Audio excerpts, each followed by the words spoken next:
کوفہ کی خلافت کے اصل حقدار حضرت امام حسین تھے، لیکن یزید نے اس خوف پر کہ کہیں امام حسین امیر نہ بن جائے، حضرت امام حسین کو اپنے ہاتھ بیعت کرنے پر مجبور کیا۔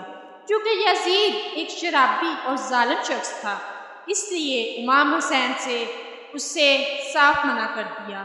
پھر انہوں نے دھوکے سے حضرت امام حسین کو کوفے بلایا کہ ہم آپ سے بیعت کرنا چاہتے ہیں۔ حضرت امام حسین چونکہ مسلمانوں کے درمیان جنگ نہیں چاہتے تھے، اس لیے آپ نے صحابہ کے منع کرنے کے باوجود کوفہ جانے میں مصلحت سمجھی۔ جب آپ اپنا قافلہ لے کر کربلا کے مقام پر پہنچے تو آپ کو اندازہ ہوا کہ حالات ویسے نہیں تھے جیسے آپ نے سمجھا تھا۔ آپ کے قافلے میں زیادہ تعداد عورتوں اور بچوں کی تھی۔ کربلا کے مقام پر یزید نے آپ کو بیعت کرنے پر اصرار کیا اور انکار کرنے پر جنگ کی دھمکی دی۔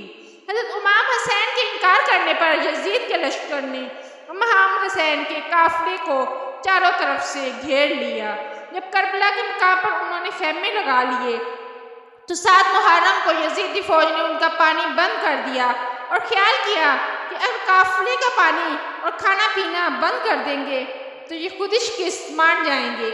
9 اور 10 محرم کی درمیانی شب کو حضرت امام حسین نے اپنے رب کی دل کھول کر عبادت کی اور جنگ کی اجازت مانگی۔ 10 محرم کی صبح کو یزیدی فوج نے آپ کے قافلے پر حملہ کر دیا۔ سب سے پہلا تیر ننھے علی اصغر کے سینے پر لگا۔ 16 سال کے قاسم بن حسن سب سے پہلے میدان میں گئے، کئی لوگوں کو قتل کرنے کے بعد جام شہادت نوش فرمایا۔ پھر حضرت امام حسین میدان جنگ میں گئے اور اتنی بہادری سے لڑے کہ چاروں طرف لاشوں کے ڈھیر لگا دیے۔ آپ کے جسم پر تیروں کی بچھار کر دی گئی اور جسم تیروں سے بھر گیا۔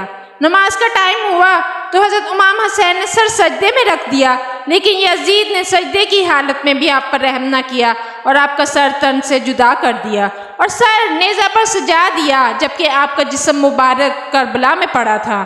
تاریخ میں ایسی شہادت کی مثال پھر کبھی نہیں ملی اور نہ دیکھی گئی۔ اس کے بعد یزید کو اللہ تعالیٰ نے ایسا رسوا اور خوار کیا کہ آج تک وہ رسوا ہی ہے۔ امام حسین کل بھی زندہ تھا اور آج بھی زندہ ہے۔ یزید کل بھی رسوا تھا اور آج بھی رسوا ہے۔